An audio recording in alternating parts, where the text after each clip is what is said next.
भी 8 तारीख को उनके साथ में मंजू देवी ने मारपीट करी। जो कार्यक्षेत्र भाभी जी ने प्रद्युम्न साहब को बोला कि जब वहाँ पे गवाह के तौर पे कोई था ही नहीं, उस रूम में सिर्फ ये 2 ही जने थे, तो गवाह कहाँ से पेश करेंगे हम? परिवार पे जो बीत रही है वो हम जानते हैं। हम कैसे बच्चे को, एक इंसान को खोया है हमने। आज जहाँ भी डिपो में जो जो भी हुआ बच्चे के साथ में, हम लोग उनको उनको माफ नहीं किया जाए, उनको सजा। था तब उन्होंने पूछा क्या हुआ, कैसे हुआ? तो उन्होंने बोला कि ये तो बोले बैठे-बैठे ही ये तो बेहोश हो गया, गिर गया। ऐसा उन्होंने एक बच्चों के सिर पे से बाप का साया उठ गया। कितनी बड़ी बात है। कैसे कैसे वो अपने बच्चों का लालन पालन करेगी? हमारे परिवार पे क्या आज दुख की घड़ी बीती होगी आज। कुछ टाइम तक उनका साथ दिया, उसके बाद में वो उनको परेशान करने लग गई, प्रताड़ित करने लग।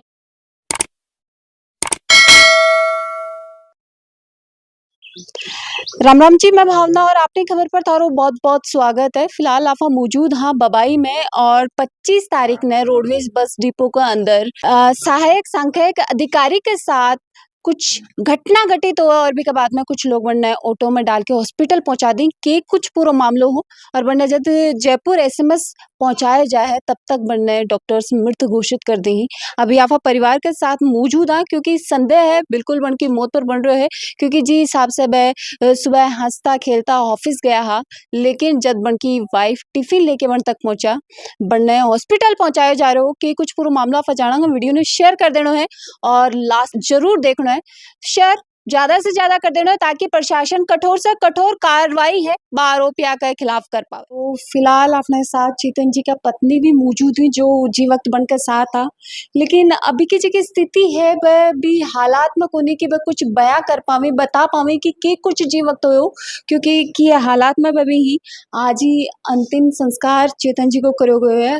परिवार ही हालात में कोरी लेकिन बनकर और परिवार के लोगों से भाइयों से बातचीत आफा कराना। हाँ जी राम राम। हाँ, राम राम। चेतन जी का क्या लागू?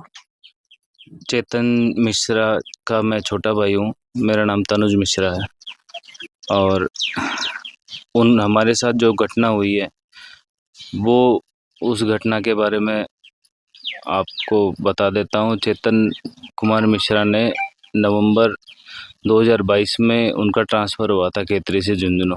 सहायक सांख्यिकी अधिकारी के पोस्ट पे थे वो। वहाँ पे जैसे वो गए उसके बाद में कुछ टाइम तक उनका सही चला काम, उनका वर्किंग सही चली। कुछ समय बाद वहाँ पे मंजू देवी उनके सहायक के रूप में पोस्टेड हुई। तो मंजू देवी से हम भाई साहब और हम परिवार वाले भी मिले थे, माताजी भी मिली थी कि आपके बड़े भाई के जैसे हैं, थोड़ी सी ये है कि साथ मिलके काम करें आप लोग।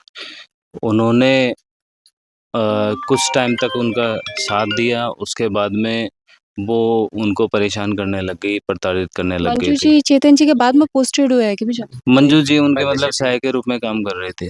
बाद में उनको प्रताड़ित करने लग गए थे कि वो आप मतलब काम की वजह से उनकी बहसबाजियाँ होने लग गई। फिर वो भाई साहब, चेतन भाई साहब हमेशा उनको मतलब दीदी कहते थे, दीदी कोई काम भी करना है अपन साथ मिलके कर सकते हैं। तो वो हमेशा ये कहते थे कि मैं मेरा काम मैं कर लूँगी, आप अपना करो। तो ऐसे करके अभी 8 तारीख को उनके साथ में मंजू देवी ने मारपीट करी, जो कार्यक्षेत्र है उनका वहाँ पे 8 जुलाई। 8 जुलाई को।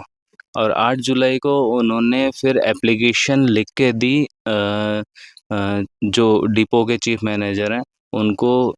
एप्लीकेशन में पूरा डिटेल में वृतांत लिख के दिया पूरा कि ऐसे-ऐसे मेरे साथ मारपीट करी गई, इन्होंने मारपीट करी और उसकी वजह से मेरा मानसिक प्रताड़ना हुई है और कृपया करके इनको या तो सज़ा दें, माफ़ी मंगवाएँ या इनको जैसे भी आपको कार्रवाई लगती है वो करें।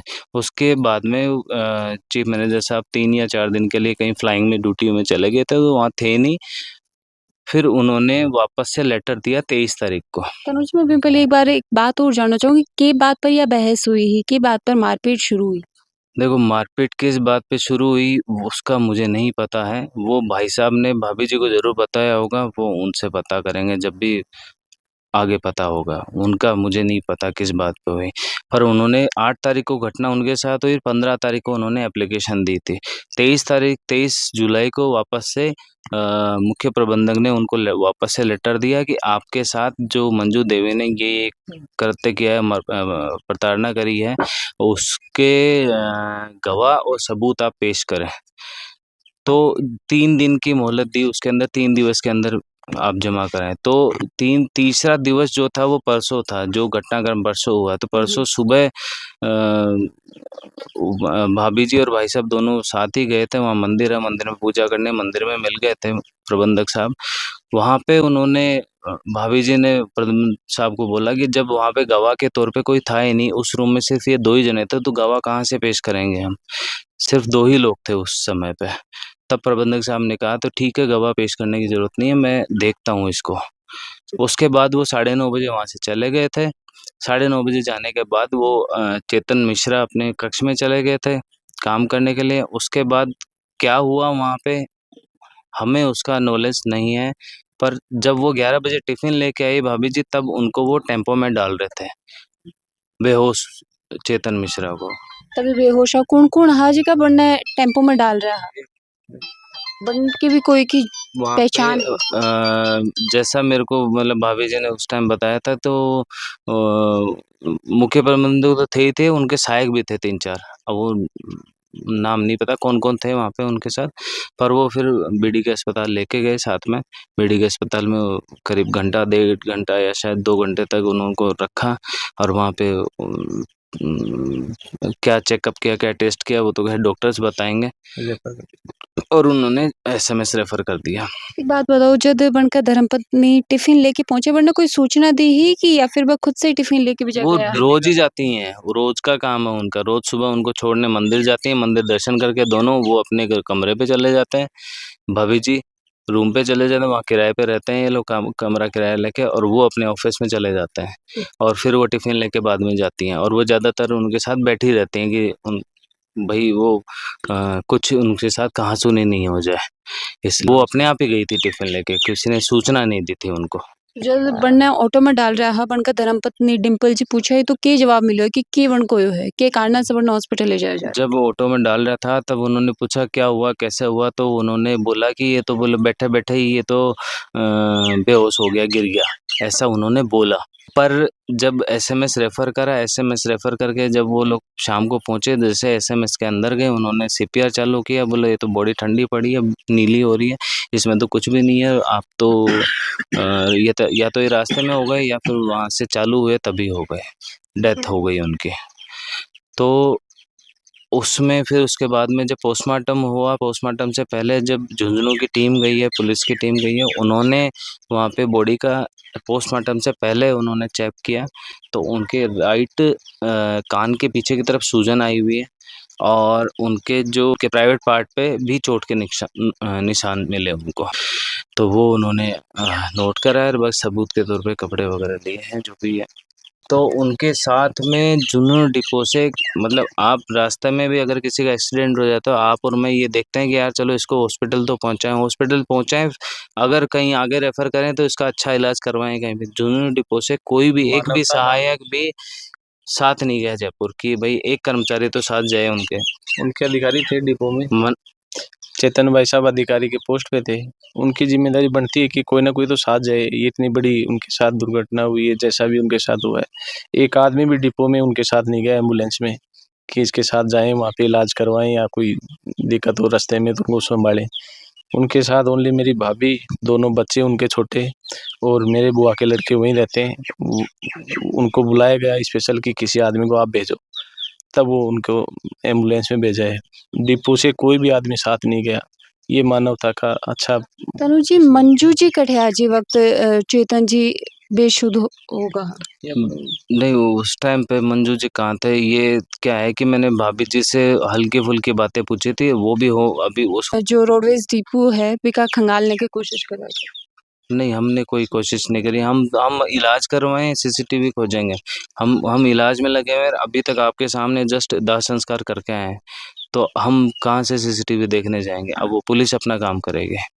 अब उसमें एफआईआर तो करवा दी गई है। एफआईआर करवा दी गई है हमने वहाँ पे। जब उनको मृत घोषित कर दिया तो अगले दिन सुबह हमने एफआईआर करवा दी उसकी, और एफआईआर में हमें समय ज़्यादा लग गया, इसलिए हमें बॉडी नहीं मिल पाई वहाँ से, मोर्चरी से। फिर हमें बहुत लेट नाइट बॉडी मिली। हम जयपुर से हमारे गांव आने का रास्ता भी 3-3.5 घंटे का है, तो बहुत लेट हो गई थी, तो आज सुबह हमने दाह संस्कार किया। प्रशासन से की कुछ मांग रहे नाड़ी?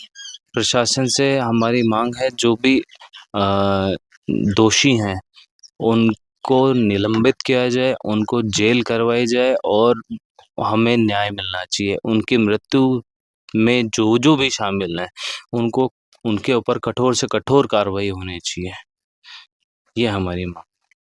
और बाकी गवर्नमेंट जो प्रोसीजर है वो हम फॉलो करेंगे। राम राम जी।